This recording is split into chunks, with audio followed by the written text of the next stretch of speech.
বাংলার মানুষদের নিরাপত্তা হারিয়ে গিয়েছে। বাংলার মানুষের জানমালের নিরাপত্তা নাই। জুমার নামাজ পড়ে আমার ভাই ওসমান হাদি যখন বের হয়, প্রকাশ্যে তাকে গুলি করা হয়েছে, হাসপাতালে অ্যাডমিট আছে। এই বাংলার জমিনে এই মানুষদের বিচার করার জন্য একমাত্র পথ হচ্ছে, বাংলার জমিনে যদি কোরআন প্রতিষ্ঠা হয়ে যায়, দেখবেন বাংলাদেশ থেকে সমস্ত দুর্নীতিবাজরা, সমস্ত সন্ত্রাসরা, সমস্ত চাঁদাবাজরা এই বাংলার জমিন থেকে নির্মূল হয়ে গেছে। বলেন ঠিক কিনা? বাংলার মানুষের জানমালের হেফাজত করুক, সমস্ত ষড়যন্ত্র থেকে হেফাজত করুক, বাংলার মানুষদেরকে কোরআনের ছায়াতলে আসার তৌফিক দান করুক। সকলে বলি আমিন। বাংলাদেশিরা আমাদের এমন অভ্যাস আছে, যদি এলাকার মধ্যে বা আত্মীয় স্বজনের মধ্যে কেউ যদি ভালো অবস্থানে যায়, তাহলে পিছন থেকে টানার জন্য সবাই রেডি থাকে। ঠিক কিনা? পিছন থেকে টানার জন্য সবাই রেডি থাকে। এই জন্য বাংলাদেশের জাতীয় খেলাও হচ্ছে হাডুডু। হাডুডু মানে কি? ওর পা ধরে টানতে হবে, এই জন্য এই খেলা। বাংলাদেশে কেউ চাই না, আমাদের বাঙালিদের মধ্যে কেউ চাই না কে আমার ভাই উপরে চলে যাক, আমার ভাই চলে যাক উপরে, কেউ চাই না। কেউ সামনে এগিয়ে যাক, এটা চাই না। সামনে কাউকে এগোতে দিবে না, শুধু একটি জায়গা বাদে, নামাজের কাতারে দেখবেন যে পরে আছে, দ্বিতীয় কাতারে আছে, সামনে কাতার ফাঁকা হয়েছে, ভাই আপনি যান, ভাই আপনি যান, ভাই আপনি যান। বলেন ঠিক কিনা? সম্মানিত উপস্থিতি, নামাজের ওই কাতারের গুরুত্ব এত বেশি, আল্লাহ রাসূল সাল্লাল্লাহু আলাইহি ওয়াসাল্লাম বলছেন, সামনে কাতারের ফজিলত যদি কেউ জানতো, লটারি করে হইলেও সামনে কাতারে জায়গা নিত। বলেন না সুবহানাল্লাহ? কিন্তু আমরা করি উল্টা, পিছনে যারা আছে তাদেরকে সামনে আগায় দিই। এই জন্য সব সময় আমরা থাকবো এক নম্বরে। কয় নম্বরে? আল্লাহ তাবারাকা ওয়া তাআলা ছোট্ট সময়ের জন্য মানুষকে দুনিয়াতে প্রেরণ করলেন। দুনিয়াতে পাঠার পরে শুধু পাঠায় দিয়েছে এমনটা না, পাঠার পরে আল্লাহ একটা গাইডলাইন দিয়েছে। সে গাইডলাইনটার নাম হচ্ছে মহাগ্রন্থ আল কোরআন। এই কোরআনের মধ্যে সমস্ত কিছু আছে না নাই? আছে না নাই? এই কোরআনের মধ্যে আপনি কিভাবে ব্যক্তিগত জীবন পরিচালনা করবেন, আছে না নাই? সাংসারিক জীবন, সামাজিক জীবন, রাষ্ট্রীয় জীবন, আন্তর্জাতিক জীবন, জীবনের প্রত্যেকটা সমস্যার সমাধান আল্লাহ সুবহানাহু ওয়া তাআলা এই কোরআনের মধ্যে দিয়েছে না দেয় নাই? দিয়েছে না দেয় নাই? এই কোরআন থেকে আজকে মুসলিম মিল্লাত সরে যাওয়ার কারণে সারা পৃথিবীব্যাপী আজকে মুসলমানরা অবহেলিত। আল্লাহ তাবারাকা ওয়া তাআলা বদরের ময়দানে মাত্র ৩১৩ জন সাহাবীর ইমানি জজবা দিয়ে হাজার সৈন্যবাহিনীর বিরুদ্ধে আল্লাহ বিজয় দান করেছিলেন। মুসলমানদেরকে আল্লাহ রাব্বুল আলামিন পৃথিবীর অধিকাংশ জায়গায় ক্ষমতা দান করেছিলেন। মুসলমানরা যতদিন পর্যন্ত কোরআনকে আঁকড়ে ধরেছিল, ততদিন পর্যন্ত তাদের হাতে আল্লাহ রাব্বুল আলামিন ক্ষমতা দিয়েছিলেন। তাদেরকে আল্লাহ রাব্বুল আলামিন বিশ্বের শাসক হিসাবে কবুল করেছিল। কিন্তু আজকে মুসলমানরা কোরআন থেকে দূরে সরার কারণে, রাসূলের আদর্শ থেকে দূরে সরার কারণে ধীরে ধীরে মুসলমানদের সমস্ত রাজ্যগুলোকে, সমস্ত ক্ষমতাগুলোকে আল্লাহ তাবারাকা ওয়া তাআলা কেড়ে নিয়ে ওই সমস্ত মুসলমানদের উপরে তাগুতদেরকে বসিয়েছে। বলেন ঠিক কিনা? স্পেনের দিকে যদি তাকায় দেখেন, আজকে আমার যুব সমাজরা যদি স্পেনের ইতিহাস পড়েন, ইতিহাস যদি পড়েন স্পেনের, যে স্পেনটা ছিল মুসলিম রাষ্ট্র, স্পেন ছিল মুসলমান একটি রাষ্ট্র, মুসলমানরা জয় করেছিল এই স্পেন। আজকে এই স্পেনের এমন একটা করুণ অবস্থা, আমাদের যেমন কাছে কাছে মসজিদ, একটা সময় স্পেনে ছিল মসজিদের রাজ্য, মসজিদের শহর, কিন্তু আজকে এমন একটা অবস্থা হয়ে গেছে যে পুরো স্পেন জুড়ে আজান হয় না, পুরো স্পেন জুড়ে আজান হয় না। আজকে আমরা যদি বলি যে আমাদের 93% মুসলমানের দেশ, বলি কি বলি না? কথায় কথায়। কিন্তু প্রকৃতপক্ষে কি আমরা মুসলমান হতে পেরেছি? প্রকৃতপক্ষে 10% মুসলমান বের হবে কি হবে না, আল্লাহ তাবারাকা ওয়া তাআলা জানেন। যদি আমরা দূরে থাকি কোরআন থেকে, স্পেনের মতো এমন একটা দিন আসবে যদি কোরআন থেকে এভাবেই দূরে সরে যায়, দেখবেন বাংলার জমিন থেকেও সমস্ত মসজিদ মাদ্রাসাগুলো মুছে গেছে, যদি কোরআন থেকে দূরে সরে যায়। এই জন্য আমাদেরকে কোরআনকে আঁকড়ে ধরতে হবে। যদি আল্লাহকে আমরা সাহায্যকারী হিসাবে গ্রহণ করে নিই পৃথিবীতে, আল্লাহ তাবারাকা ওয়া তাআলা আমাদের জন্য যথেষ্ট। ঠিক কিনা? আপনাদের সামনে আলোচনা করব যে আজকে যুব সমাজ ধ্বংস হয়ে যাচ্ছে, আজকে আমাদের সন্তান সন্ততিগুলো ধ্বংস হয়ে যাচ্ছে। এই সন্তানগুলোকে কিভাবে লাইনে আনা যায় এই বিষয়ে আলোচনা করব। আল্লাহ রাব্বুল আলামিন আমাকে বলার তৌফিক দান করুক, আপনাদের বুঝার তৌফিক দান করুক, সকলে বলি আমিন। আল্লাহ তাবারক ওয়া তাআলা সূরাত ইমরানের 14 নম্বর আয়াতে চমৎকার ভাবে বর্ণনা করছেন, যুয়্যিনা লিন-নাসি হুব্বুশ শাহাওয়াতি মিনান নিসা والبنين والقناطير المقنطرة من الذهب والفضة والخيل المصومة والأنعام والحرث ذلك متاع الحياة الدنيا والله عنده حسن المآب। আল্লাহ তাবারক ওয়া তাআলা নারী গাড়ি স্থাবর অস্থাবর সম্পত্তির প্রতি মানুষের চাহিদা সৃষ্টি করেছেন। নারীর প্রতি আল্লাহ রাব্বুল আলামিন মানুষের চাহিদা সৃষ্টি করেছেন, নারীর প্রতি মানুষের আকর্ষণ সৃষ্টি করে দিয়েছেন, সন্তানের প্রতি মায়ের আকর্ষণ সৃষ্টি করে দিয়েছেন, ভালোবাসা মায়া মহাব্বত পয়দা করেছেন, সম্পত্তির উপরে মায়া মহাব্বত পয়দা করেছেন কে? আবার বলেন কে? আল্লাহ তাবারক ওয়া তাআলা। এই সমস্ত নারী গাড়ির উপরে আকর্ষণ দেওয়ার কারণ হচ্ছে এই জিনিসগুলো দিয়ে আল্লাহ তাবারক ওয়া তাআলা আমাদেরকে পরীক্ষা করবেন। এর উপরে আল্লাহ রাব্বুল আলামিন আকর্ষণ করেছেন। একজন পুরুষ একজন মহিলার প্রতি আকর্ষিত হবে, এটাই হচ্ছে স্বাভাবিক। এই জন্য রব্বে করিম পর্দার বিধান দিয়ে দেয় যে স্বাভাবিকভাবে যখন নারী আর পুরুষ এক জায়গায় হয় তখনই অকর্ম ঘটতে থাকে। বলেন ঠিক কিনা?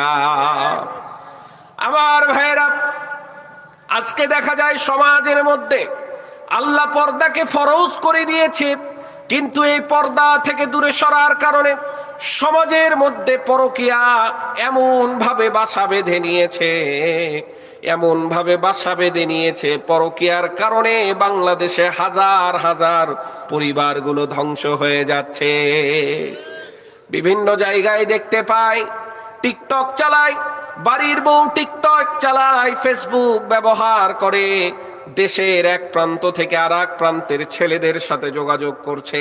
বিয়ের দাবিতে বিভিন্ন সময় দেখতে পাওয়া যায় মেয়েরা বাসায় এসে হাজির হয়ে গেছে, ঠিক কিনা? বিভিন্ন জায়গায় দেখা যায় মেয়েরা, সন্তানের জননীরা, এক সন্তানের মা, দুই সন্তানের মা, এত সুন্দর সুসজ্জিত সংসারটা ভেঙে ফেলে কোথাকার এক রাজমিস্ত্রির বাড়িতে যে বিয়ের জন্য ধর্ণা দিয়ে বসে আছে। আল্লাহ রাব্বুল আলামিন এই আকর্ষণটা তৈরি করেছে শুধুমাত্র পরীক্ষা করার জন্য। আল্লাহ রাব্বুল আলামিন বলছেন, ইন্না জাআলনা মা আলাল আরদি যিনাতাল লাহা লিনাবলুয়াহুম আইয়ুহুম আহসানু আমালা। পৃথিবীতে আমি যা কিছু দিয়েছি সেগুলো হচ্ছে শোভা সৌন্দর্য করার জন্য, বাড়ার জন্য, কারণ মানুষের মধ্যে কর্মের দিক থেকে কে সর্বোত্তম এইটা আল্লাহ রাব্বুল আলামিন পরীক্ষা করবে। নারী যেমন দিয়েছে আল্লাহ রাব্বুল আলামিন, সম্পদ দিয়েছে পরীক্ষা করার জন্য রব্বে করিম। আল্লাহ রাব্বুল আলামিন এই সম্পদ দিয়েছেন, ইন্নামা আমওয়ালুকুম ওয়া আওলাদুকুম ফিতনা। ধন সম্পদ সন্তান সন্ততি রব্বে করিম দিল এটা পরীক্ষা করার জন্য। কাউকে আল্লাহ রাব্বুল আলামিন গরিব করেছে পরীক্ষা করার জন্য, যে বান্দা তুমি অভাবে আছো, অভাব দিয়ে তুমি তোমাকে আমি পরীক্ষা করছি, অভাবের সময় আমি আল্লাহর প্রতি তুমি ভরসা রাখতে পারছো কিনা এটা আল্লাহ দেখবে। আবার কাউকে সম্পদ দিয়েছে, ব্যবসা বাণিজ্য দিয়েছে পরীক্ষা করার জন্য। ও আমার বান্দা, তোমাকে আমি অঢেল সম্পদের মালিক বানায় দিলাম, অনেক বড় ব্যবসায় বানায় দিলাম। আমার ব্যবসা, আমার দেওয়া সম্পদ তোমাকে আমার থেকে দূরে করে কিনা এটা পরীক্ষা করার জন্য। আমার ভাইরা, আজকে এই সম্পদের বিষয়ে কথা বলবো না, নারীর বিষয়ে কথা বলবো না, আজকে সবচেয়ে গুরুত্বপূর্ণ বিষয় হচ্ছে সন্তানের বিষয়ে কথা বলবো। এই সন্তানকে আল্লাহ রাব্বুল আলামিন কোরআনুল কারীমে কোন জায়গায় সৌন্দর্য বলে বর্ণনা করেছেন, আবার কোরআনুল কারীমে কোন জায়গায় পরীক্ষা করার জন্য বস্তু হিসাবে বর্ণনা করেছেন, আবার সন্তানদেরকে শত্রু হিসাবে আল্লাহ রাব্বুল আলামিন বর্ণনা করেছেন। আল্লাহ তাবারাকা ওয়া তাআলা যাকে ইচ্ছা তাকে সন্তান দান করে। দেখা যায় অনেক সময় আমার ভাইরা, যাদের সন্তান হচ্ছে তাদের এই সন্তান হওয়াটা একেবারে স্বাভাবিক বিষয়। সন্তান হতেই আছে, একটা দুইটা তিনটা। কিন্তু আমার সমাজের মধ্যে অনেক পরিবার আছে, অনেক দম্পতি আছে, তাদের সন্তান হয় না, নিঃসন্তান আছে না নাই। বছরের পর বছর চলে যায়, শুধুমাত্র একটা সন্তান তারা পাওয়ার আশায় এই দেশের চিকিৎসা দেখে চিকিৎসা শুধু নয়, বিদেশের চিকিৎসাও তারা গ্রহণ করে, বিভিন্ন জায়গায় যায়। কারো মুখে শুনেছে হুজুরের দুয়াতে কাজ হয়, চলে গেছে হুজুরের কাছে। কারো কাছে শুনেছে যে ওই দরগায় যদি মানত করা হয় সন্তান পাওয়া যাবে। কারো কাছে শুনেছে ওই বাজারে যদি তাবিজ আছে, ওই তাবিজ পরিধান করা যায় তাহলে সন্তান পাওয়া যাবে। কিন্তু সমস্ত কিছুর মালিক কে বলেন তো? সন্তান দেওয়ার একমাত্র মালিক কে? আল্লাহ রাব্বুল আলামিন। রাসূল সাল্লাল্লাহু আলাইহি ওয়াসাল্লাম বলছেন, ইযা সাআলতা ফাসআলিল্লাহ ওয়া ইযা ইসতাআনতা ফাসতাইন বিল্লাহ। তুমি যখন কিছু চাইবে মানুষের কাছে চেও না। যখন তুমি কিছু চাইবে একজনের কাছে, তিনি কে? বিপদে পড়েছি, সাহায্য চাইবো কার কাছে? অভাবে আছি, সাহায্য চাইবো কার কাছে? ভালো আছি, সুস্থতার নিয়ামত চাইবো কার কাছে? ওয়াইদাস্তানতা ফাস্তাইন বিল্লাহ। সাহায্য যখন তুমি চাইবে একমাত্র চাইবে আল্লাহর কাছে। বলেন ঠিক কিনা?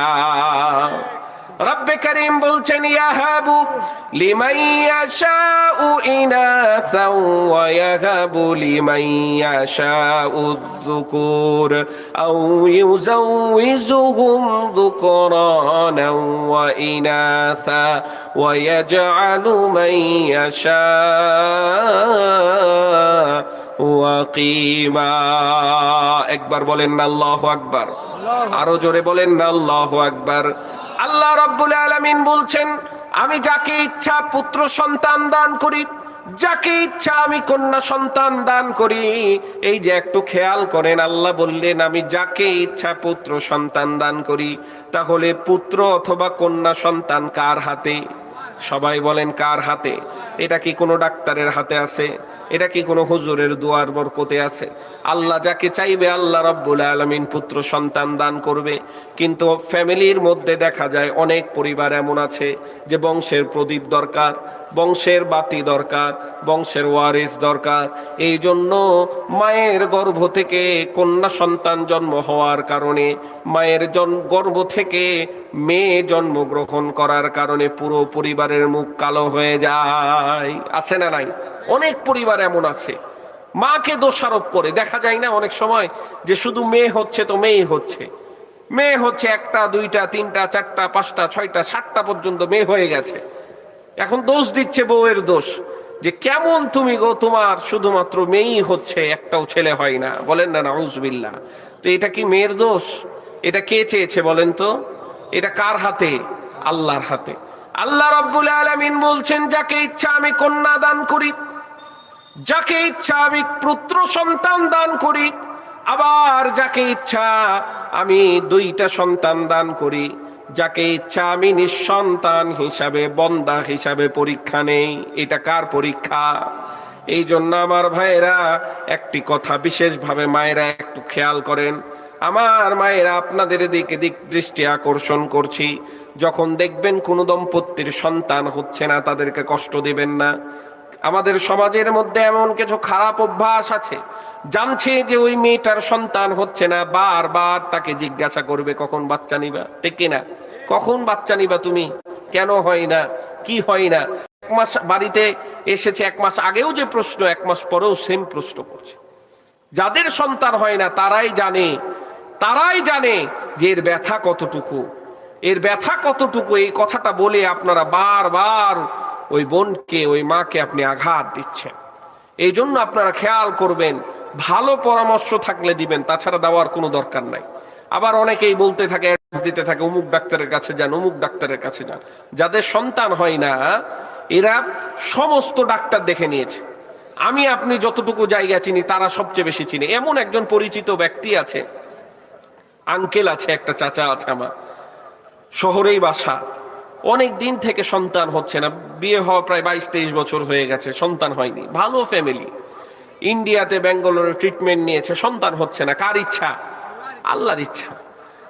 এই সন্তান না হওয়ার ফলে ওই আন্টি মানে ওই চাচিটা বাসা যাওয়া বন্ধ করে দিয়েছে, তার মায়ের বাসা যায় না। গেলেই একটাই প্রশ্ন, কষ্ট দেয় শুধুমাত্র, বলছে হুজুর আমাকে আব্বু বলে, আব্বু কষ্ট দেয় আমাকে বারবার, যে ঈদের দিনেও যেতে চাই না, গেলে একই প্রশ্ন কখন বাচ্চা হবে, ওখানে যান এখানে যান।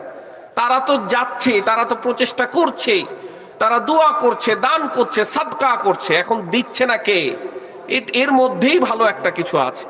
এই জন্য আমার মায়েরা, যাদের যে দুর্বলতা আছে এই দুর্বলতাগুলোকে আঘাত দেওয়া যাবে। কোনো বিষয়ে যদি কমতি থাকে, একজন অন্ধ আমি যদি তাকে কানা বলে ডাকি সে দুঃখ পাবে কি পাবে না? একজন ন্যাংরা আমি তাকে ন্যাংরা বলে ডাকলে দুঃখ পাবে কি পাবে না? এই জন্য শুকরিয়া আদায় করতে হবে যে আমাকে আল্লাহ সন্তান দিয়েছে, দোয়া করছে আল্লাহ যেন আপনাকেও একটা নেক সন্তান দান করে, ঠিক কিনা? আল্লাহ তাবারাকা ওয়া তাআলা এই সন্তান সন্ততি যাকে ইচ্ছা তাকে দান করেন। আবার যাদেরকে সন্তান দিয়েছে এই সন্তানগুলোকে পরীক্ষা করার জন্য দিয়েছে। কোরআনুল কারীমে সন্তানকে 3 নামে ডাকা হয়েছে। 1 নাম্বার হচ্ছে সৌন্দর্য, 2 নাম্বার কোরআনুল কারীমে সন্তান সন্ততিদেরকে পরীক্ষা বলে, পরীক্ষা আদুয়া, 3 নাম্বার হচ্ছে সন্তান সন্ততিদেরকে শত্রু হিসাবে ডাকা হয়েছে। আল্লাহ রাব্বুল আলামিন বলছেন কোরআনুল কারীমে, আল মালু ওয়াল বানুনা যিনাতুল হায়াতিদ দুনিয়া। রব্বে কারীম বলছে সন্তান সন্ততি হচ্ছে দুনিয়ার সৌন্দর্য, ঠিক কিনা? এই সন্তান সন্ততি ধন সম্পদ হচ্ছে দুনিয়ার সৌন্দর্য। অট্টালিকা তৈরি হয়ে গেছে, লক্ষ লক্ষ টাকার মালিক আপনি হয়ে গেছেন, বাড়িতে এত সুন্দর এয়ার কন্ডিশন আছে, বাড়িতে সমস্ত আরাম আয়েশের বস্তু আছে, তারপরেও শান্তি নাই। কারণ হচ্ছে ওই বাড়িতে একটা সন্তান নাই, ঠিক কিনা? এমন বাড়ি আছে না নাই? অট্টালিকা তৈরি হয়ে গেছে কিন্তু সন্তান না থাকার কারণে বাড়িটা একেবারে ফাঁকা হয়ে গেছে। এই সন্তানকে আল্লাহ রাব্বুল আলামিন বলছে সৌন্দর্য। আমার ভাইরা, সমাজে আমাদের পরিবেশটা এমন একটা অবস্থা, প্রথমে যুবকরা বিয়ে করে, বিয়ে করার পর নির্দিষ্ট একটা সময় যে দেখবেন বিয়ে করেছে যেই কারণে সে কারণ বাদ হয়ে গেছে, নির্দিষ্ট একটা সময় এসে যখন সন্তান সন্ততি চলে আসে, জীবনের সমস্ত কিছু গোটা পৃথিবীটাই ওই সন্তান সন্ততি হয়ে যায়। বলেন ঠিক কিনা? আবার আল্লাহ রাব্বুল আলামিন কোরআনুল কারীমে সন্তান সন্ততিদেরকে পরীক্ষা হিসাবে ভূষিত করেছেন, পরীক্ষার বস্তু হিসাবে বর্ণনা করেছেন। রব্বে কারীম বলছেন ওয়া'লামু ইন্নামা আমওয়ালুকুম ওয়া আওলাদুকুম ফিতনা। বলেন না একবার, ও আমার বান্দারা, ধন দৌলত সন্তান সন্ততি আমি তোমাদেরকে দিলাম পরীক্ষা করার জন্য। আল্লাহ রাব্বুল আলামিন আপনাকে সন্তান দান করেছে এটা পরীক্ষা করার জন্য। দেখবেন আল্লাহ রাব্বুল আলামিন সন্তান দেওয়ার পর আবার সন্তানকে নিয়ে নেয়, আছে না নাই? এই যে গতকালকে যে ছেলেটা মারা গেল, 30 ঘন্টা প্রায় কূপের মধ্যে ওই পাইপের মধ্যে আটকে থেকে সারা দেশ দোয়া করলো, সারা দেশ দোয়া করলো, সারা দেশ চাতক পাখির মতো তাকায় ছিল যে সাজিদ বোধহয় বেঁচে থাকবে। বের করার পরে কিছুক্ষণ তার জীবনটা ছিল কিন্তু মারা গিয়েছে, ঠিক কিনা? এই সন্তান সন্ততি আল্লাহ রাব্বুল আলামিন তাকে দিয়েছিল অল্প সময়ের জন্য। মাকে আল্লাহ রাব্বুল আলামিন, মা বাবাকে এটা পরীক্ষা করছেন, তোমার সন্তান সন্ততি তোমার কাছ থেকে আমি কেড়ে নিচ্ছি, তোমার সন্তান সন্ততি আমার দেওয়া আমানত আমি ফেরত নিয়ে নিচ্ছি। এই ফেরত নেওয়ার পরে তুমি ধৈর্য ধারণ করতে পারছো কিনা আমি দেখব। তুমি যদি ধৈর্য ধারণ করতে পারো, আর রব্বে কারীমের কাছে যখন আসবে তখন আমার কাছে উত্তম পুরস্কার তুমি পেয়ে যাবে। যাদের সন্তান সন্ততিগুলো দুনিয়াতে হারা যায়, কিয়ামতের ময়দানে মুসিবতের সময় ওই সন্তানরা তো নিষ্পাপ জান্নাতি পাখি, ওই সন্তান সন্ততিগুলো মা বাবাকে জান্নাতে না নেওয়া পর্যন্ত ঢুকবে না। বলেন না সুবহানাল্লাহ। এই জন্য ধৈর্য ধারণ করতে হবে। আল্লাহ রাব্বুল আলামিন আবার সন্তান দিয়েছে পরীক্ষা করার জন্য।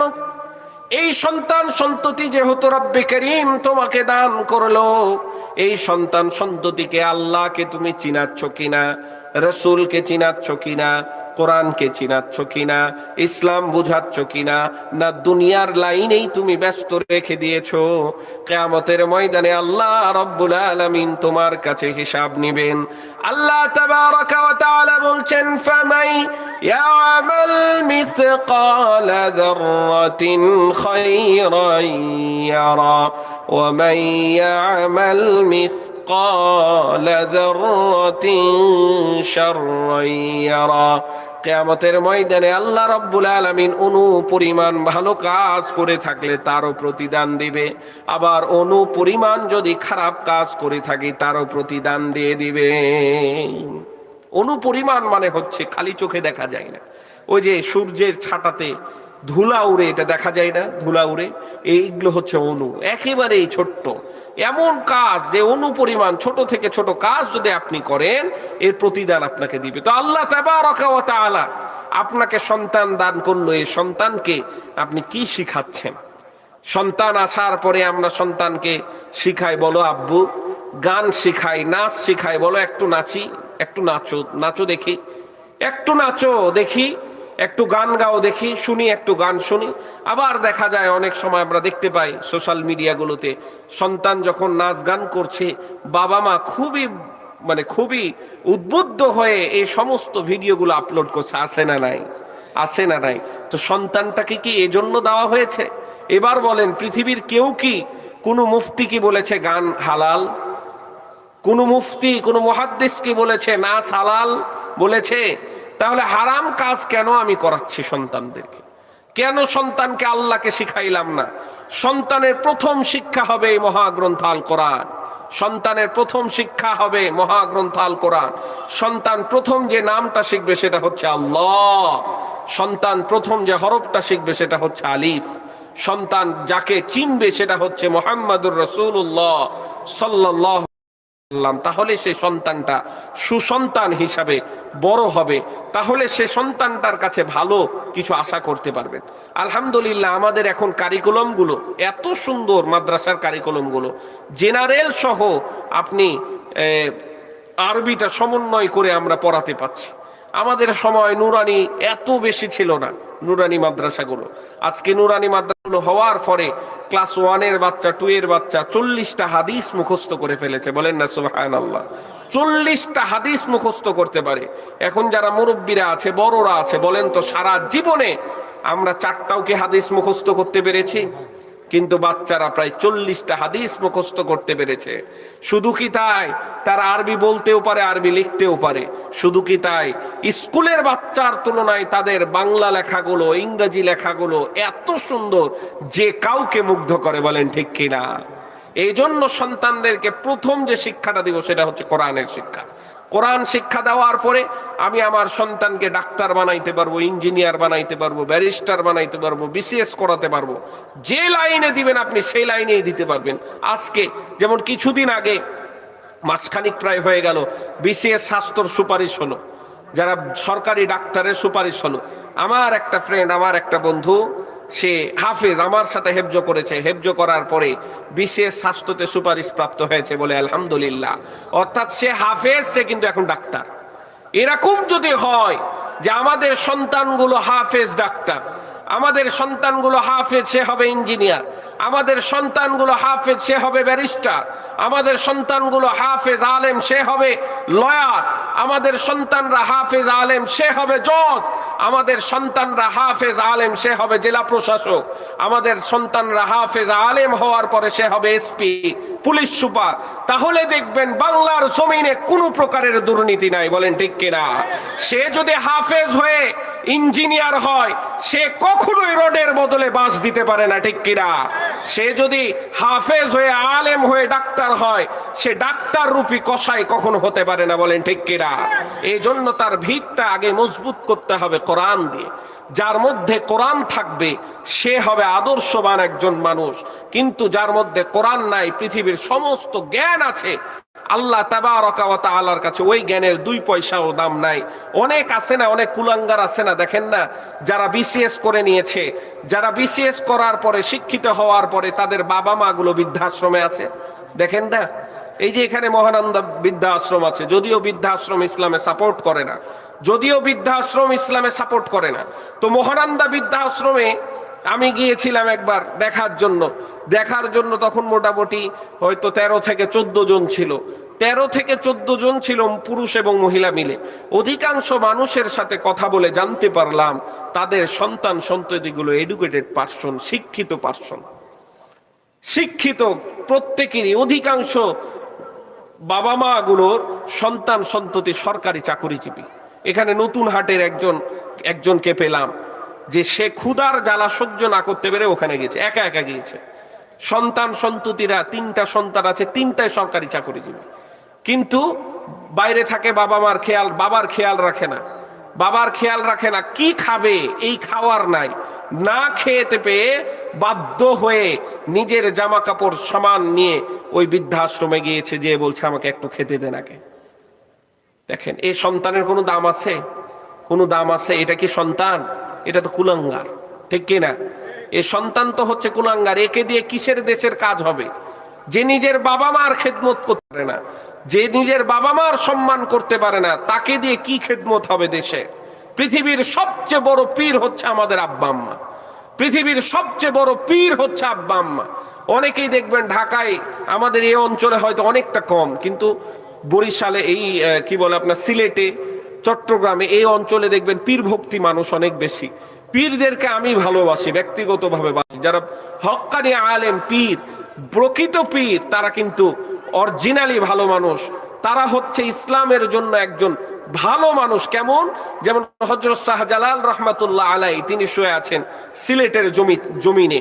আজকে এই শাহজালাল রহমাতুল্লাহ আলাই দূর দেশ থেকে, আরব থেকে এসে, জঙ্গলের মধ্যে এসে ইসলামের প্রদীপ জ্বালায় আছে।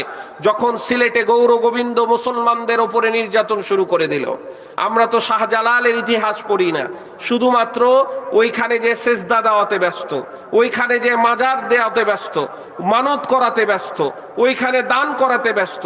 শাহজালাল রহমাতুল্লাহ আলাই যখন সিলেটে আসলো, আসার পরে দেখলো গৌর গোবিন্দ, একজন রাজা, সিলেটের রাজা গৌর গোবিন্দ, সে মানুষদেরকে কষ্ট দিচ্ছে, সে মুসলমানদেরকে তাদের ধর্মীয় ইবাদতে বাধা দিচ্ছে, মুসলমানদেরকে কষ্ট দিচ্ছে। শাহজালাল রহমাতুল্লাহ আলাই কোরআন প্রতিষ্ঠা করার জন্য তার মুরিদদেরকে নিয়ে গৌর গোবিন্দর বিরুদ্ধে জিহাদ করে সিলেটের মাটিতে ইসলাম কায়েম করেছে। বলেন না সুবহানাল্লাহ। ওই সিলেট হচ্ছে, ওই শাহজালাল হচ্ছে এমন একজন মানুষ। আর আজকে ওই শাহজালাল রহমাতুল্লাহ আলাইহির মাজারকে এয়ার কন্ডিশন দিয়ে, আমরা এয়ার কন্ডিশন করে সুন্দর ঘর দিয়ে বেঁধে চাকচিক্য অবস্থায় রেখে দিয়েছি। এইটা কি শাহজালালের আদর্শ? ওই মাজারে যে আমরা সেজদা দাওয়াতে ব্যস্ত আছি, ওই মাজারে দান করাতে ব্যস্ত আছি, এটা কি শাহজালালের আদর্শ? তার আদর্শ ছিল দিন প্রতিষ্ঠা করার আদর্শ। সে আদর্শ থেকে আমরা আজকে বের হয়ে এসেছি। সম্মানিত উপস্থিতি, যেইটা বলছিলাম, পৃথিবীর সর্বশ্রেষ্ঠ পীর হচ্ছে নিজের বাবা মা। আল্লাহ রাসূল সাল্লাল্লাহু আলাইহি ওয়াসাল্লাম বলছেন, হুমা জান্নাতুকা ওয়া নারুকা, তোমার জান্নাত তোমার মা বাবার মধ্যেই, তোমার জাহান্নাম তোমার মা বাবার মধ্যেই। পৃথিবীর মধ্যে কারো দোয়া কবুল হবে বলে আল্লাহ গ্যারান্টি দেয় নাই। 3 শ্রেণীর মানুষের দোয়া কবুল হবে। 1, ওই ব্যক্তি যে মুসাফির, তার দোয়া আল্লাহ কবুল করে নিবেন। 2 নাম্বার, ওই ব্যক্তির দোয়া আল্লাহ কবুল করবেন যে মাজলুম, যার উপরে জুলুম করছে, সঙ্গে সঙ্গে আল্লাহ দোয়া কবুল করে নিবেন। 3 নম্বরে বাবা মার দোয়া আল্লাহ তাবারাকা ওয়া তাআলা সঙ্গে সঙ্গে কবুল করে নিবেন। বলেন না সুবহানাল্লাহ। এই জন্য আল্লাহ রাব্বুল আলামিন, ওই বাবা মা যদি বৃদ্ধা আশ্রমে না যেতে চান, সন্তানদেরকে কোরআন শিক্ষা দিতে হবে, আল্লাহকে চিনাতে হবে। এই জন্য আল্লাহ রাব্বুল আলামিন বলে দিলেন, ইন্নামা আমওয়ালুকুম ওয়া আওলাদুকুম ফিতনা, ধন দৌলত সম্পদ সন্তান সন্ততি তোমাদের জন্য আমি পরীক্ষা হিসাবে দিয়ে দিয়েছি। আবার কোরআনুল কারীমে সন্তানদেরকে শত্রু হিসাবে বলেছেন। শত্রু হিসাবে উল্লেখ করেছেন। যেই সন্তানের জন্য আপনি হালালকে হালাল মনে করেন না, যেই সন্তানের জন্য হারামকে হারাম মনে করেন না, সন্তানের ভবিষ্যৎ সাজানোর জন্য, তাকে আরাম দেওয়ার জন্য আপনি হারাম ইনকাম করছেন, মানুষের উপরে জুলুম করে তাদের আত্মসাৎ করছেন, তাদের অর্থ মানুষকে জিম্মি করে তাদের উপর থেকে জুলুম করে তাদের জানমালের নিরাপত্তা, তাদের জানমালের হুমকি দিয়ে আপনি তাদের আত্মসাৎ করছেন সম্পদ। এই সন্তান সন্ততি কিয়ামতের ময়দানে আপনার বিরুদ্ধে অভিযোগ দিবে, আল্লাহ আমি আমার বাবার কাছে এসি চাইনি, এয়ার কন্ডিশন রুম চাইনি, আমি আমার বাবাকে বলি নাই আমাকে কার কিনে দাও, আমি আমার বাবাকে বলি নাই আমাকে বাইক কিনে দাও, আমি আমার বাবাকে বলি নাই যে আমি প্রতিদিন গোস্ত দিয়ে ভাত খাবো, আমি আমার বাবাকে বলি নাই যে হারাম ইনকাম করে তুমি আমার সমস্ত খায়েশ গুলো পূরণ করো। এই হারাম ইনকাম আমার বাবা করেছে, সুতরাং এই হারাম ইনকামের সমস্ত ভাগ আমার বাবাকেই বহন করতে হবে, কোনো ছাড় হবে না। এই জন্য কিয়ামতের ময়দানে সন্তান সন্ততি আপনার বিরুদ্ধে দাঁড়া যাবে। কোরআনুল কারীমে এই জন্য সন্তানদেরকে আদুওয়া বললেন। সন্তান সন্ততিদেরকে ভালো চাওয়ার জন্য আল্লাহ রাব্বুল আলামিন দোয়া আমাদেরকে শিখায়া দিয়েছেন। সন্তান সন্ততি যেন ভালো হয় এই জন্য দোয়া আছে। আল্লাহ রাব্বুল আলামিন বলছেন, রব্বানা হাব লানা মিন আজওয়াজিনা ওয়া যুররিয়াতিনা কুররাত আ'ইনি ওয়াজআলনা লিল মুত্তাকিনা ইমামা। আল্লাহ রাব্বুল আলামিন বলছেন, ও আমার বান্দা আমার কাছে তুমি চাও, আল্লাহ তুমি আমাকে এমন একজন স্ত্রী দান করে দাও, এমন একজন সন্তান দান করে দাও, এমন সন্তান সন্ততি দান করে দাও যাদের চেহারার দিকে তাকালে আমার চক্ষুটা, আমার হৃদয়টা যেন শীতল হয়ে যায়। শিখায়াছেন কে? শিখায়াছেন কে? যারা নিঃসন্তান আছে তারা আবার দোয়া শিখে নেন। ইব্রাহিম আলাইহিস সালাতু ওয়াস সালামের দোয়া। ইব্রাহিম আলাইহিস সালাতু ওয়াস সালাম বছরের পর বছর নিঃসন্তান ছিলেন। রব্বে কাবার কাছে দোয়া করতেন, রব্বি লা তাযারনি ফারদাও ওয়া আনতা খায়রুল ওয়ারিসিন। সবাই বলেন, রব্বি লা তাযারনি ফারদাও ওয়া আনতা খায়রুল ওয়ারিসিন। আল্লাহ রাব্বুল আলামিন শিখায়া দিলেন ইব্রাহিম আলাইহিস সালাতু ওয়াস সালামের মাধ্যমে, রব্বি লা তাযারনি ফারদাও ওয়া আনতা খায়রুল ওয়ারিসিন। হে আমার আল্লাহ, হে আমার রব, এই দুনিয়াতে আমাকে নিঃসন্তান হিসাবে তুমি ছেড়ে দিও না। সকলে বলি না আমি। এইবার যখন আপনার সন্তান হয়ে গেছে, সন্তানের জন্য কোরআনুল কারীমে চমৎকার চমৎকার উপদেশ আছে। বাবা হিসাবে একবার শুধুমাত্র খেয়াল করবেন, আমি আপনাদেরকে এই উপদেশগুলো সম্পর্কে আলোচনা করব। বাবা হিসাবে আপনারা খেয়াল করবেন যে এই উপদেশগুলো কখনো কি আমি আমার সন্তানকে দিয়েছি। কোরআনুল কারীমে আল্লাহ রাব্বুল আলামিন 8 ব্যক্তির নামে সূরা নাজিল করেছে। কয় ব্যক্তির নামে? ব্যক্তির নামে 8টি সূরা নাজিল করেছে। তার মধ্যে নবীর নামে 6টি সূরা। 6টি নবীর নামে আল্লাহ রাব্বুল আলামিন সূরা দিয়েছেন। হযরত নূহ আলাইহিস সালামের নামে আল্লাহ সূরা নাজিল করেছেন। হুদ আলাইহিস সালামের নামে আল্লাহ সূরা নাজিল করেছেন। ইউসুফ আলাইহিস সালামের নামে আল্লাহ সূরা নাজিল করেছেন। ইউনূস আলাইহিস সালামের নামে আল্লাহ সূরা নাজিল করেছেন। ইব্রাহিম আলাইহিস সালামের নামে আল্লাহ সূরা নাজিল করেছেন। মুহাম্মাদুর রাসূলুল্লাহ সাল্লাল্লাহু আলাইহি ওয়াসাল্লামের নামে সূরা নাজিল করেছেন।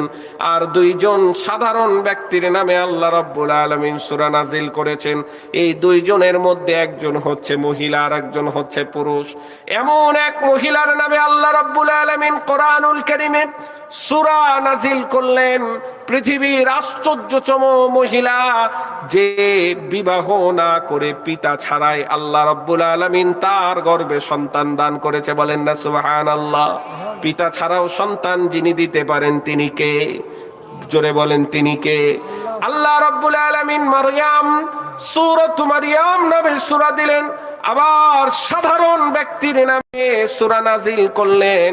সেই সূরাটির নাম হচ্ছে সূরাতুল লুকমান। সূরাতু হযরত লুকমান আলাইহিস সালাম কোনো নবী ছিলেন না, হযরত লুকমান আলাইহিস সালাম কোনো রাজা ছিলেন না, বাদশা ছিলেন না, কিন্তু আল্লাহ রাব্বুল আলামিন হযরত লুকমান আলাইহিস সালামের তাকওয়া দেখে দেখে এত পছন্দ হয়েছে যে তার নামে আল্লাহ রাব্বুল আলামিন স্বতন্ত্র সূরা নাজিল করলেন। বলেন না সুবহানাল্লাহ।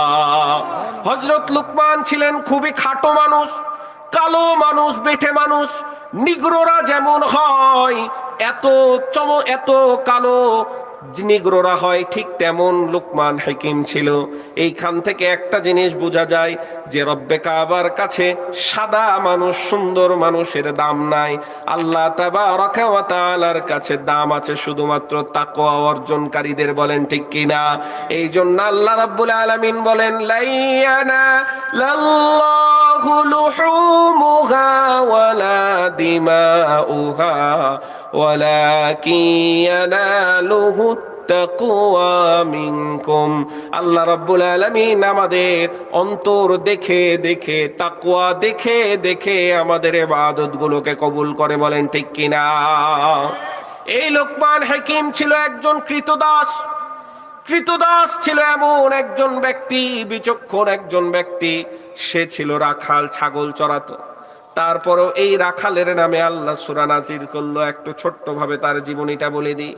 এত বিচক্ষণ ছিল, সে যখন বক্তব্য দিত, ফাঁকা জায়গার উপরে বক্তব্য দিত, কিন্তু তার বক্তব্যগুলো এত সাজানো গুছানো, এত সুন্দর।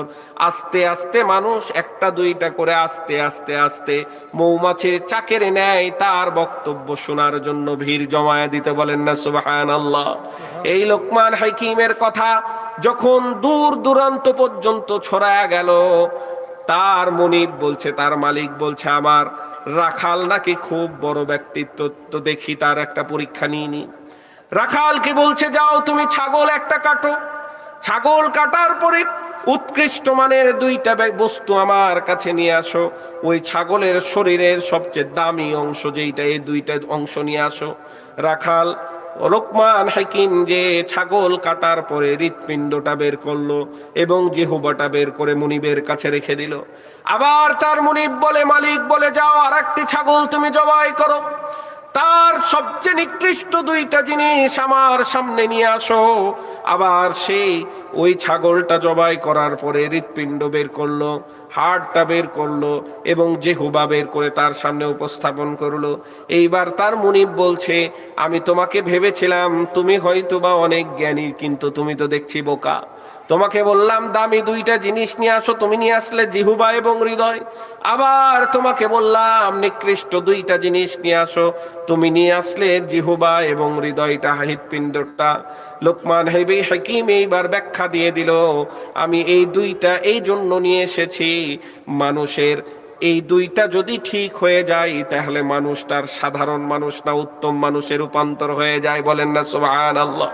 মানুষের যদি জিহ্বা নষ্ট হয়ে যায়, মানুষের যদি কলব নষ্ট হয়ে যায়, তার কলবটা যদি মরিচিকা পরে কালো হয়ে যায়, তার কলবটা যদি আল্লাহ রাব্বুল আলামিন মোহর মেরে দেয়, খতামাল্লাহু আলা কুলুবিহিম, শেষ করে দেয়, আল্লাহ রাব্বুল আলামিনের এই দাওয়া কলবটা এবং এই জিহ্বাটা যদি খারাপ হয়ে যায়, ওই মানুষটি সুন্দর হলেও পৃথিবীর মধ্যে নিকৃষ্ট মানুষদের কাতারে তার নাম পড়ে যায়। বলেন না?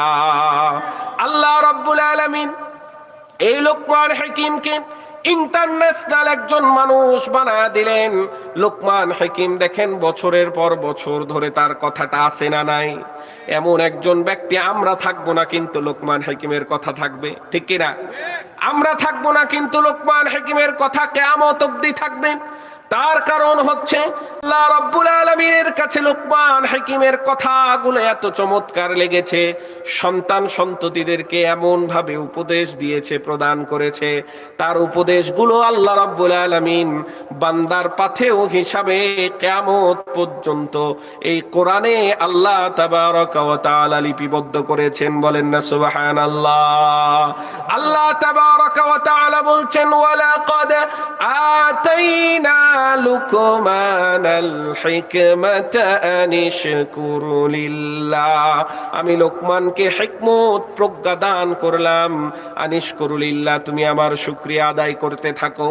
তার কারণ যে শুকরিয়া আদায় যে করবে আল্লাহ তাবারক ওয়া তাআলা তার প্রতি আরো নিয়ামত বৃদ্ধি করে দিবেন। বলেন ঠিক কিনা? রব্বে কারীম বলছেন লাইন শাকারতুম লা আযীদান্নাকুম ওয়ালাইন কাফারতুম ইন্না আযাবি লাশাদীদ। শুকরিয়া জানাই আল্লাহ, শুকরিয়া জানাই তোমায়, অসহায় বান্দা মোরা বেঁচে আছি তোমার দয়ায়, অসহায় বান্দা মোরা বেঁচে আছি তোমার দয়ায়। ঠিক কিনা? শুকরিয়া জানাই আল্লাহ, শুকরিয়া জানাই তোমায়, অসহায় বান্দা মোরা বেঁচে আছি তোমার দয়ায়। এই জন্য শুকরিয়া আদায় করতে হবে কার? আরো জোরে বলেন কার? লুকমান হাকিম তার সন্তানকে এক নাম্বার যে উপদেশটা দিয়েছিলেন কোরআনুল কারীমে আল্লাহ রাব্বুল আলামিন চমৎকার ভাবে লিপিবদ্ধ করেছেন। আল্লাহ তাবারাকা ওয়া তাআলা উম্মতের জন্য, আল্লাহ রাব্বুল আলামিন বান্দাদের জন্য পাথেয় হিসাবে লিপিবদ্ধ করেছেন। রব্বে কারীম বলেন ওয়াইদ ক্বালা লুকমানু লিবনিহি ওয়া হুয়া ইয়াইদুহু লা তুশরিক বিল্লাহ ইন্নাশ শিরকা লাযুলমুন আযীম। বলেন আল্লাহু আকবার। আরো জোরে বলেন আল্লাহু আকবার। ঠান্ডা লাগছে নাকি? ঠান্ডা লাগছে? চায়ের আবার ব্যবস্থা করতে হবে নাকি? চা কিন্তু আছে, চায়ের ব্যবস্থা হয়ে যাবে। লোকমান হাকিম বলছেন, আল্লাহ তাবারাকা ওয়া তাআলা বলছেন স্মরণ করো যখন লোকমান তার সন্তানকে উপদেশ দেয়, ইয়া বুনাইয়া লা তুশরিক বিল্লাহ, ও কলিজার টুকরা সন্তান, লা তুশরিক বিল্লাহ, তুমি আল্লাহর সাথে কাউকে শরীক করো না। বলেন না সুবহানাল্লাহ।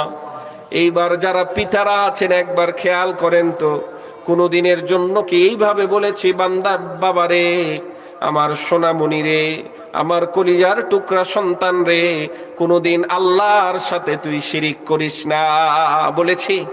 বলেছি কখনের জন্য যে আল্লাহর সাথে কাউকে সমকক্ষ বানায়ও না, আল্লাহর সাথে কাউকে শিরিক করো না? এমন অবস্থা হয়েছে আজকে মুসলমানদের, মুসলমানের ছেলেরা সন্তানরা, আজকে দেখেন মুসলমানের সন্তানরা দুর্গাপূজার মণ্ডপে যে সেলফি তুলে, আছে না নাই? মুসলমানের সন্তানরা পূজা মণ্ডপে যে ভিড় জমাচ্ছে, পূজা মণ্ডপে মুসলমানের সন্তানরাই বেশি হয়ে গেছে। যখন পূজা বিসর্জন দিতে যায় এই পিছে পিছে মুসলমানের সন্তানরাই থাকে। বলেন না নাউজুবিল্লাহ। এই সন্তানদেরকে উপদেশ দিতে হবে সর্বপ্রথম। লোকমান হাকিম বলছেন, ইয়া বুনাইয়া লা তুশরিক বিল্লাহ, কলিজার টুকরা সন্তান শুনে নাও, তুমি আমার আল্লাহর সাথে কাউকে শরীক করো না।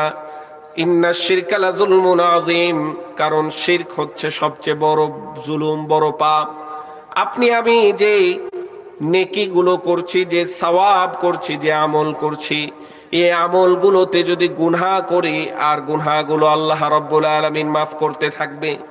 আমরা যত গুনাহ করছি গুনাহগুলো বিভিন্ন সময় আল্লাহ রাব্বুল আলামিন মাফ করতে থাকে, কিন্তু ওই গুনার মধ্যে যদি শিরকিয়াতের গুনাহ চলে আসে আল্লাহ রাব্বুল আলামিন আপনার সমস্ত আমলগুলোকে শেষ করে দিবে।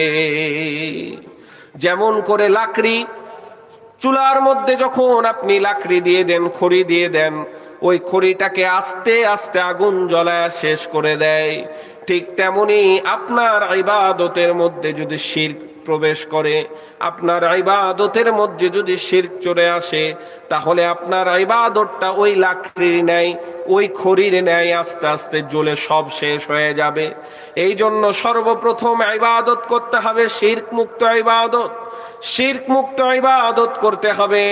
কিন্তু আমাদের সমাজে বহু শিরকের প্রচলন আছে না নাই? আছে না নাই? অনেক সময় দেখা যায় বলে সকালবেলা বাকি দেওয়া যাবে না, আছে না নাই? সকালবেলা বাকি দিলেই ব্যবসা খারাপ হয়ে যাবে, এরকম মন মানসিকতা রাখে। এরকম মন মানসিকতা রাখা শিরকের সাথে শামিল হয়ে যাবে, সাবধান। বাকি দিবেন না, এটা আলাদা হিসাব, কিন্তু এইটা যদি মনে করেন যে সকালবেলা বাকি দিলে আমার ব্যবসাই খারাপ হয়ে যাবে, ব্যবসার বরকত কমে যাবে, তাহলেই শিরক হয়ে যাবে। কারণ ব্যবসায় বরকত দেওয়ার মালিক কে? ব্যবসায় বরকত বৃদ্ধি করার মালিক কে? আল্লাহ। এটা কেউ বাকির সাথে কোনো তুলনা নাই। আবার দেখা যায় অনেক সময় ওই যে আমি বললাম কিছুক্ষণ আগে যে সন্তান হচ্ছে না, অনেক শিরকের আমরা আশ্রয় নিয়ে, আছে না নাই? অনেক শিরক করছি, কুফরি করছি। আজকে সমাজের মধ্যে দেখা যায় এত বেশি শিরক বাসা বেঁধেছে, কুফরি কালাম বাসা বেঁধেছে, যে দেখা যায় যে মানুষদের ঈমান আছে কিনা আল্লাহ তাআলাই ভালো জানে। তার কারণ হচ্ছে এই ওকে জাদু করেছে, এই ওর উপরে এই করেছে, ব্ল্যাক ম্যাজিক করেছে, আছে না নাই? এগুলো আছে না নাই? এই ব্ল্যাক ম্যাজিক আছে না নাই? অবশ্যই আছে, অবশ্যই আছে। এই কুফরি কালাম যারা করে তাদের ঈমান আল্লাহ তাবারাকা ওয়া তাআলা শেষ করে দেয়। এগুলো থেকে নিজকে হেফাজতে রাখতে হবে। এই জন্য আল্লাহ তাবারাকা ওয়া তাআলা কোরআনুল কারীমে কয়েকটি সূরা নাজিল করেছেন রুকায়া করার জন্য। সব সময় আপনি নিজকে হেফাজত রাখার জন্য কিছু আমল আছে। আমল হচ্ছে কি? আপনি কুল পাঠ করবেন, সূরা ইখলাস পাঠ করবেন, সূরা ফালাক পাঠ করবেন, সূরা নাস পাঠ করে আপনি সমস্ত শরীরে মাসেহ করে নেবেন। সূরা ফালাক, সূরা ইখলাস পাঠ করলেন, সূরা ফালাক পাঠ করলেন, সূরা নাস পাঠ করে সমস্ত শরীরে মাসেহ করে নিলেন। আপনাকে সমস্ত কুদৃষ্টি থেকে, কুমন্ত্রণা থেকে যিনি হেফাজত করবেন তিনি কে? সন্তানরা দেখা যায়, যাদের সন্তান হয়, ছোট্ট বাবুরা মাগরিবের সময় বাইরে নিয়ে গেছেন, কান্না করে। মাগরিবের সময় বাইরে নিয়ে গেলে দেখবেন বাচ্চা কান্না করছে। দেখবেন মাগরিবের সময় সন্তানকে ছাদে নিয়ে গেছেন, বাচ্চা রাত্রে সারা রাত ঘুমায় না। এরকম হয় কি হয় না? যাদের বাচ্চা নবজাতক শিশুরা ছিল বা আছে তারা এই ভুক্তভোগী, তখন হুজুরের কাছে একটু দৌড়ায়া যান যে হুজুর, মসজিদের ইমামের কাছে যান যে একটু হুজুর দোয়া ফু দিয়ে দেন, কিছু পাঠ করে, কোরআন পাঠ করে তাকে ফু দিয়ে দেন, দেখেন হুজুর ফু দেয়, ঠিক হয়ে যায়, ঠিক কিনা? তো এই বাচ্চাদেরকে সর্বদাই মানুষের কুদৃষ্টি থেকে, শয়তানের ওয়াসওয়াসা থেকে হেফাজত রাখার জন্য সকাল বিকাল, সকাল সন্ধ্যা, বিশেষ করে ফজরের নামাজের পরে, বিশেষ করে মাগরিবের নামাজের পরে কুল পাঠ করে, আয়াতুল কুরসি পাঠ করে, কুল পাঠ করে, এই যে চার কুল, সূরা কাফিরুন, সূরা ইখলাস, সূরা ফালাক, সূরা নাস, এগুলো পাঠ করে তার শরীরে ফু দিতে থাকবেন। আপনার সন্তানকে সমস্ত বিপদ আপদ থেকে, কুমন্ত্রণা থেকে যিনি হেফাজত করবেন তিনি কে? তিনি কে? সবকিছু কিন্তু আপনার হাতে, সবকিছুই আপনার হাতে, যেতে হবে না কারো কাছে। আবার দেখা যায় কোরআনুল কারীম, এই কোরআন তো হচ্ছে মহা কিতাব, এটাকে আবার শেফাও বলা হয়। কোরআন হচ্ছে কি? কোরআনের অপর নাম হচ্ছে শেফা। আপনি অসুস্থ হয়েছেন, অসুস্থ হওয়ার পরে সূরাতুল ফাতিহা পানিতে ফু দিয়ে খেয়ে নিবেন, সে পানিটা পান করে নেবেন, আপনাকে শেফা দান করবেন যিনি, তিনি কে? কিন্তু আমাদের তো বিশ্বাস উঠে গেছে, আমাদের কোরআন থেকে বিশ্বাস উঠে যাওয়ার কারণে আর কাজ হয় না। কিন্তু এই কোরআন দিয়েই কাজ হয় অনেক মানুষের, ঠিক কিনা? এই জন্য সমস্ত শিরক থেকে বেঁচে থাকতে হবে। লোকমান হাকিম যেমন করে সন্তানকে বলল, ইয়া বুনাইয়া লা তুশরিক বিল্লাহ, আমার কলিজার সন্তান, জীবনে সব কিছু করো কিন্তু শিরকের সাথে লিপ্ত হয় না, আল্লাহর সাথে কাউকে শরীক করো না। রব্বে কারীম বলছেন, ইন্নাল্লাহা লা ইয়াগফিরু আন ইউশরাকা বিহি ওয়া ইয়াগফিরু মা দুনা যালিকা লিমান ইয়াশা। আল্লাহ রাব্বুল আলামিন বলছেন, যদি শিরক করেন, শিরকের সাথে লিপ্ত হয়ে যান, তাহলে আপনাদের জীবনের সমস্ত আমলগুলোকে যিনি জ্বালিয়ে দিবেন তিনি কে? দ্বিতীয় নাম্বার যে উপদেশ দিচ্ছেন লোকমান হাকিম, ইয়া বুনাইয়া ইন্নাহা ইন তাকুম মিথকালা হাববাতিন মিন খারদালিন ফাতাকুন ফি সাখরাতিন আও ফিস সামাওয়াতি আও ফিল আরদি ইয়াতি বিহা আল্লাহ ইন্নাল্লাহা লাতীফুন খাবীর। ও আমার যুবক ভাইরা, একটু কান খাড়া করে শুনে নেন, আমার যুবতী বোনগুলো কান খাড়া করে শুনে নেন। আল্লাহ রাব্বুল আলামিন বলছেন যে আপনি যখন কোনো গুনাহ করেন, পাহাড়ের চূড়ায় বসে গুনাহ যখন করলেন, অপরাধ করলেন, পৃথিবীর কেউ না দেখলেও যিনি দেখবেন তিনি কে? আবার আপনি পাহাড়ের নিচে গর্তের মধ্যে প্রবেশ করে অন্ধকার রুমের মধ্যে আপনি অপরাধ করলেন, কেউ না দেখলেও দেখবেন তিনি কে। মোবাইলের স্ক্রিনে আপনি অবৈধ জিনিসগুলো দেখছেন, সারা রাত জেগে জেগে হারাম নিষিদ্ধ জিনিসগুলো আপনি উপভোগ করছেন, মনে করছেন আব্বা আম্মা দেখে নাই, ভাই বোন দেখে নাই, বন্ধু দেখে নাই, কিন্তু যিনি দেখেছেন তিনি কে? তার কারণ আল্লাহ রাব্বুল আলামিন সব কিছু লিপিবদ্ধ করে নিয়েছেন। কিরামান কাতিবিনা ইয়ালামুনা মা তাফআলুন। বলেন আল্লাহু আকবার। সর্বদাই আমাদের সাথে দুইজন লেখক রেখে দিয়েছেন। এই জন্য পাহাড়ের চূড়ায় বসে যেই অপরাধ করবেন আল্লাহ দেখে ফেলবে, আবার গর্তের মধ্যে বসে বসে যে অপরাধ করবেন আল্লাহ রাব্বুল আলামিন দেখে নেবে। কারণ ইন্নাল্লাহা লাতীফুন খাবীর, আল্লাহ রাব্বুল আলামিন সূক্ষ্মদর্শী, সব বিষয় আল্লাহ রাব্বুল আলামিন খবর রাখে। বলেন না সুবহানাল্লাহ। এই জন্য যখন অপরাধ করবেন, দুইজন গরুমের মধ্যে অবৈধ সম্পর্ক স্থাপন করবেন, তখন ভাববেন আপনারা দুইজন নান, আপনাদেরকে যিনি দেখছেন তিনি কে? আপনাদের যিনি এই কর্মগুলোকে ফলো করছেন, লিপিবদ্ধ করছেন তিনি কে? আপনাদের এই কর্মের যিনি হিসাব আপনাদের কাছে বুঝে নেবেন তিনি কে? বাঁচার রাস্তা আছে? কোনো বাঁচার রাস্তা আছে? ইন্নাল্লাহা লা ইয়াখফা আলাইহি শাইউন ফিল আরদি ওয়ালা ফিস সামা। যে আল্লাহ রাব্বুল আলামিন সব বিষয়, ছোট থেকে ছোট বিষয় আল্লাহ রাব্বুল আলামিন দেখতে পায়। এই যে মাটির মধ্যে পিপিলিকা হাঁটে, এই পিপিলিকার পায়ের আওয়াজটা, এই পায়ের ধ্বনিটাও আমার আল্লাহ রাব্বুল আলামিন শুনতে পায়। বলেন না সুবহানাল্লাহ। তাহলে বাঁচার কি কোনো রাস্তা আছে?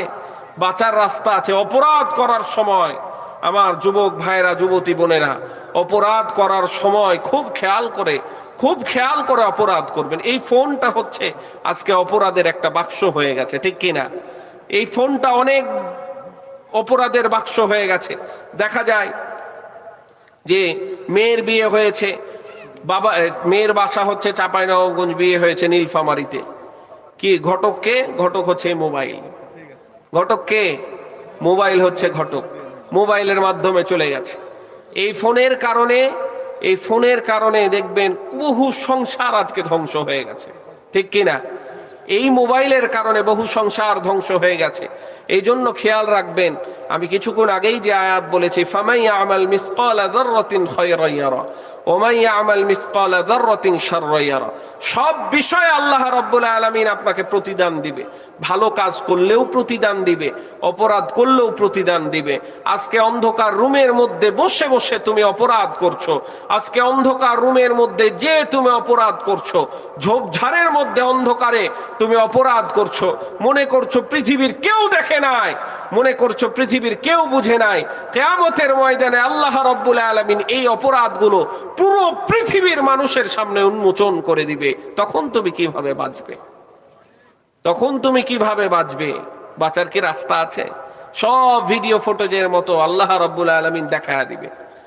তখন বলবে, আহারে, এই মানুষটিকে তো ভালো মনে করতাম, দেখছি এত অপরাধ করে রেখেছে। এই মানুষটিকে তো কত ভালো জানতাম, এলাকার মধ্যে ভালো একটি ছেলে, কিন্তু কি পরিমাণ অপরাধ করে রেখেছে, কি পরিমাণ অবস্থা করে রেখেছে, তার ভিতর তো পুরা নষ্ট। তখন কার সামনে আপনি মুখ দেখাবেন? এখন আপনার অপরাধের কথা জানলে শুধুমাত্র গ্রামবাসী জানলো, কিন্তু আপনার কিয়ামতের ময়দানে যখন অপরাধ হবে, অপরাধগুলো উন্মোচন করা হবে, পৃথিবীর সমস্ত মানুষ জানবে, তখন তাদের সামনে কিভাবে মুখ দেখাবো? এই জন্য আল্লাহর কাছে দোয়া করি, আল্লাহ তুমি আমাদের অপরাধগুলো যেইভাবে গোপন রেখেছো, কিয়ামতের ময়দানেও আমাদের অপরাধগুলোকে গোপন করুন। সকলে বলে আমিন। একটি আমলও আছে, কারো যদি কোনো গোপন বিষয় পেয়ে যায়, কারো যদি কোনো একান্ত গোপন বিষয় আপনার কাছে চলে আসলো, আমানত মনে করে এই গোপন বিষয়টা আপনার কাছে রেখে দিবেন, তাহলে খুশি হবেন কে? আল্লাহ। আপনার গুনাহগুলো যিনি গোপন করবেন তিনি কে? কারো কথা, কারো ভাইয়ের কোনো একটা গোপন বিষয় আমি জেনে নিয়েছি, দুর্বলতার জায়গা আমার হাতে চলে এসেছে, এটা আমি বলবো না। যদি তার ভুল হয়, তাকে পার্সোনালি যে বলবো, ভাই এটা আপনার মনে হচ্ছে ভুল হচ্ছে, এটা আপনি কাজটা ঠিক করছেন না, কিন্তু এই কথাটা আমি সবার সামনে বলবো না, জনে জনে বলবো না। কিন্তু আমাদের অভ্যাস তো খুব ভালো, বিশেষ করে মা বোনদের আরো ভালো, যে একজনের কোনো দুর্বলতা পাইলেই হইল একজনের কোনো অপরাধ অপকর্ম পাইলেই হলো।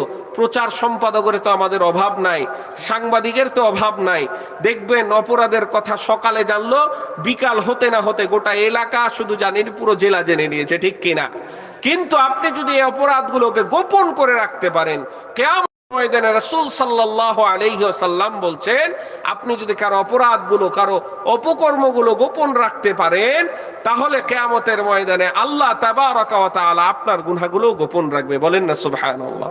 আবার ওই অপরাধগুলো বলা যাবে যে এক ব্যক্তি আছে যে চোর, এক ব্যক্তি আছে চোর, আপনি তাকে সাবধান করার জন্য, এখন আমার চাচার দোকানে সে কাজ করছে, অন্য দিনে চুরি করা তার অভ্যাস, এটা চাচাকে আপনি বলে দিলেন সাবধানতা অর্জন করার জন্য, তাকে সাবধান করার জন্য বলে দিলেন যে চাচা ওকে রাখা যাবে না, ও হচ্ছে চোর, আপনার ব্যবসা শেষ করে দেবে, এইটা বলা যাবে। কিন্তু কিছু কিছু বিষয় আছে যে বিষয়গুলো আপনার কাছেই রেখে দিতে হবে, তাহলে কে খুশি হবে বলেন তো? আল্লাহ। তাহলে 1 নাম্বার লোকমান হাকিম বলল, বাবা তুমি আল্লাহর সাথে শিরিক করো না। 2 নাম্বার, বাবা তুমি অপরাধ করো গোপনে অথবা প্রকাশ্যে, তুমি অপরাধ করো পাহাড়ের চূড়ায় অথবা নিচে, কেউ না দেখলেও যিনি দেখবেন তিনি কে? যিনি দেখবেন তিনি কে? 3 নম্বরে লোকমান হাকিম সন্তানকে বলছেন, ও আমার কলিজার টুকরা, তুমি কান খাড়া করে শুনে নাও, ইয়া বুনাইয়া আকিমিস সালাতা ওয়া আমুর বিল মা'রুফি ওয়ানহা আনিল মুনকার ওয়াসবির আলা মা আসাবাক ইন্না যালিকা মিন আজমিল উমুর। আল্লাহু আকবার। আমার আল্লাহ রাব্বুল আলামিন বলছেন, ইয়া বুনাইয়া আকিমিস সালাত। লোকমান হাকিম সন্তানকে বলছে, কলিজার টুকরা, ইয়া বুনাইয়া, কলিজার টুকরা, আকিমিস সালাত, তুমি সালাত প্রতিষ্ঠা করো, কায়েম করো। কি করো? কোরআনুল কারীমে আল্লাহ রাব্বুল আলামিন 82 জায়গায় নামাজের কথা বলেছে। কয়বার? কয় জায়গায়? কোরআনুল কারীমে একটি কথা যদি একবার আসে সেইটা ফরজ হয়ে যায়, ঠিক কিনা? সেইটা আমাদের জন্য আবশ্যক হয়ে যায়, পালন করতে হবে। সেইখানে কোরআনুল কারীমে আল্লাহ রাব্বুল আলামিন 82 জায়গায় নামাজের কথা বলেছে। রব্বে কারীম বলেছে 82 জায়গায় নামাজের কথা। কয় জায়গায় নামাজের কথা বলেছে? বলেন বলেন। এর মধ্যে কয় জায়গায় আল্লাহ রাব্বুল আলামিন বলেছে নামাজ পড়ো? কয় জায়গায় বলেন? কয় জায়গায়? 82 না, এক জায়গায় আল্লাহ বলেছেন নামাজ পড়ো। এক জায়গায়, এক জায়গায় 82 জায়গায় নামাজের কথা বলেছে। এক জায়গায় আল্লাহ রাব্বুল আলামিন বলেছে নামাজ পড়ো, ফাসাল্লি লিরাব্বিকা ওয়ানহার। নামাজ পড়ার কথা শুধুমাত্র এক জায়গায় বলেছে। বাকি 81 জায়গায় আল্লাহ রাব্বুল আলামিন সালাত প্রতিষ্ঠার কথা বলেছে, নামাজ কায়েম করার কথা বলেছে। শুধু একা একা নামাজ পড়লে হবে না, সমাজে নামাজ প্রতিষ্ঠা করার জন্য যা করা লাগে মুসলমানদেরকে তা করা ফরজ করেছেন যিনি, তিনি কে? কিন্তু আমরা তো হচ্ছে উল্টা, আমরা শুধুমাত্র না নিজে নামাজ পড়া নিয়েই ব্যস্ত। ছেলে নামাজ পড়ে না, ছেলের বউ নামাজ পড়ে না, নিজের বউ নামাজ পড়ে না, বাড়ির কেউ নামাজ পড়ে না, এলাকাবাসী নামাজ পড়ে না। আমরা কোনো মাথা ব্যথা নাই, কোনো মাথা ব্যথা নাই। কিন্তু কিয়ামতের ময়দানে আল্লাহ তাবারাকা ওয়া তাআলা সর্বপ্রথম নামাজের হিসাব নিবে। বলবে না তুমি কয় টাকা দান করেছো, বলবে না তুমি হজ করেছো কিনা, বলবে না তুমি যাকাত দিয়েছো কিনা, বলবে না তুমি দান সাদকা করেছো কিনা। আউয়ালু মা ইউহাসাবু বিহিল আবদু ইয়াউমাল কিয়ামাতি মিন আমালিস সালাহ। আল্লাহ রাব্বুল আলামিন কিয়ামতের ময়দানে সর্বপ্রথম নামাজের হিসাব নিবে। যার নামাজ নাই তার কিছুই নাই। নামাজ আপনার দেখবে আমলনামায় নামাজ নাই, আপনার কিছু নাই। আমাদের সমাজে এমন মানুষ আছে দাড়ি পেকে গেছে, চুল পেকে গেছে, অর্থাৎ শরীরের অনেক অংশ মৃত্যুবরণ করতে শুরু করেছে, তার মসজিদে আসার কোনো অনুভূতি জাগে না। আছে না নাই? আছে না নাই? নামাজ প্রতিষ্ঠা করতে হবে, আসতে হবে। যারা নামাজ পড়ি শুধু একা পড়লে হবে না, বাড়ির লোকজনকে নিয়ে নামাজ পড়তে হবে। নামাজ প্রতিষ্ঠা করার জন্য যা করা লাগে তাই করতে হবে। নামাজ প্রতিষ্ঠা করার জন্য যেইভাবে কাজ করা লাগে সেইভাবে কাজ করা ফরজ যিনি করেছেন তিনি কে? এই জন্য লোকমান হাকিম বলছে কোরআনুল কারীমে, ইয়া বুনাইয়া আকিমিস সালাত, তুমি নামাজ কায়েম করো, প্রতিষ্ঠা করো। সমাজের মধ্যে নামাজ প্রতিষ্ঠা করার পিছনে আমাদের কোনো ভূমিকা নাই। আজকে নামাজ প্রতিষ্ঠা করার বিষয়ে কোনো ভূমিকা নাই। এই যে মুসলমান দেশ আমরা বলি ইসলামিক রাষ্ট্র, এই ইসলামিক রাষ্ট্রতে 1500 বছর পরে, 1500 বছর পরে এসে মানুষদের সামনে নামাজের ওয়াজ করতে হয়, এর চেয়ে মুসলমানদের সামনে নামাজের ওয়াজ করতে হয়, এর চেয়ে লজ্জার আর কিছু হতে পারে না। এই নামাজ পড়ার জন্য সাহাবীরা কি পরিমাণ সংগ্রাম করেছে। তারা নামাজ পড়তে পারতো না প্রকাশ্যে। আজকে তো আমরা মাইক লাগায় নামাজ পড়ি, সাউন্ড বক্স লাগায় নামাজ পড়ি। এই যে সাউন্ড বক্স লাগায় আমরা কথা বলছি, বড় বড় মাইক লাগায় কথা বলছি। আমরা নামাজ পড়ি, দেখবেন ফজরের নামাজে জোরে কেরাত পড়ি, জোহরের নামাজে আসতে, আবার আসরের নামাজে আসতে, মাগরিবের নামাজে জোরে, আবার এশাতে জোরে। তার কারণ হচ্ছে, অন্যতম কারণ হচ্ছে যে ফজরের সময় কাফের মুশরিকরা বাড়িতে থাকতো, তুলনামূলক একটা আওয়াজ দিয়ে সাহাবীরা নামাজ আদায় করত। জোহরের সময় আবার কাফের মুশরিকরা বাইরে বেরিয়ে যেত। এই সময় যদি কোরআনের আওয়াজ তারা শুনতো, শয়তানের গায়ে যেমন করে আগুন ধরে দেয়, ঠিক তেমন ভাবে কোরআনের আওয়াজ যদি তারা শুনে, তাদের গায়েও তো আগুন ধরে যাবে, ঠিক কিনা? ওয়াইদা তুলিয়াত আলাইহিম আয়াতুহু যাদাতুহুম ঈমানাও ওয়া আলা রাব্বিহিম ইয়াতাওয়াক্কালুন। শয়তানদের সামনে, মুমিনদের সামনে যিনি কোরআনুল কারীম তেলাওয়াত করে, তখন মুমিনদের ঈমান যিনি বৃদ্ধি করেন তিনি কে? আর শয়তানের আগুন যিনি, শয়তানের গায়ে যিনি আগুন ধরায় দেয় তিনি কে? আল্লাহ। আমাদেরকে নামাজ পড়তে হবে না নামাজ প্রতিষ্ঠা করতে হবে? বলেন, এদিকে খেয়াল করেন। নামাজ পড়তে হবে না নামাজ প্রতিষ্ঠা করতে হবে? প্রতিষ্ঠা করতে হবে। আব্দুল হাকিমের নামে একবার লিখতে হবে। তাহলে নামাজ, ওই জায়গা ফোর, নামাজ প্রতিষ্ঠা করতে হবে। বলেন ঠিক কিনা? যদি হয় তো ওনার অবদান। আলহামদুলিল্লাহ, নামাজ আমাদের প্রতিষ্ঠা করতে হবে। ওয়ামুর বিল মারুফ ওয়া নাহা আনিল মুনকার। শুধু নামাজ প্রতিষ্ঠা করলে হবে না, ভালো কাজের আদেশ দিতে হবে, খারাপ কাজকে বাধা দিতে হবে। বলেন ঠিক কিনা?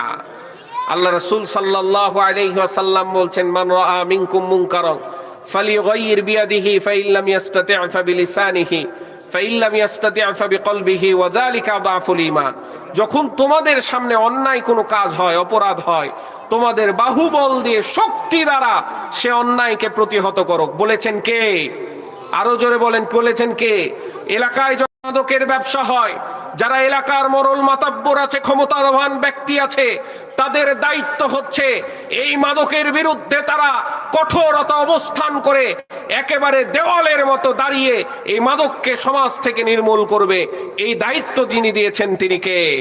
শুধু তাই নয়, যদি আপনার বাহুবল না থাকে, আপনার যদি শক্তি না থাকে, এই অপরাধীরা যদি আপনার চেয়ে শক্তিশালী হয়, তখন আপনি মুখ দিয়ে বাধা দিবেন যে এই তুমি এটা খারাপ কাজ করছো, এই তুমি এটা অপরাধ করছো। আবার এটাও যদি না পারেন, অন্তরে অন্তর ঘৃণা করবেন। আল্লাহ তাবারাকা ওয়া তাআলার কাছে দোয়া করছি, আল্লাহ তাবারাকা ওয়া তাআলা যেন এই সমস্ত আদেশ নিষেধগুলো আমাদেরকে মেনে চলার তৌফিক দান করুক। সকলে বলি আমিন। বাংলার মানুষদের নিরাপত্তা হারিয়ে গিয়েছে, বাংলার মানুষের জানমালের নিরাপত্তা নাই। জুমার নামাজ পড়ে আমার ভাই ওসমান হাদি যখন বের হয়, প্রকাশ্যে তাকে গুলি করা হয়েছে, হাসপাতালে অ্যাডমিট আছে। এই বাংলার জমিনে এই মানুষদের বিচার করার জন্য একমাত্র পথ হচ্ছে, বাংলার জমিনে যদি কোরআন প্রতিষ্ঠা হয়ে যায়, দেখবেন বাংলাদেশ থেকে সমস্ত দুর্নীতিবাজরা, সমস্ত সন্ত্রাসরা, সমস্ত চাঁদাবাজরা এই বাংলার জমিন থেকে নির্মূল হয়ে গেছে। বলেন ঠিক কিনা? বাংলার মানুষের জানমালের হেফাজত করুক, সমস্ত ষড়যন্ত্র থেকে হেফাজত করুক, বাংলার মানুষদেরকে কোরআনের ছায়াতলে আসার তৌফিক দান করুক। সকলে বলি আমিন।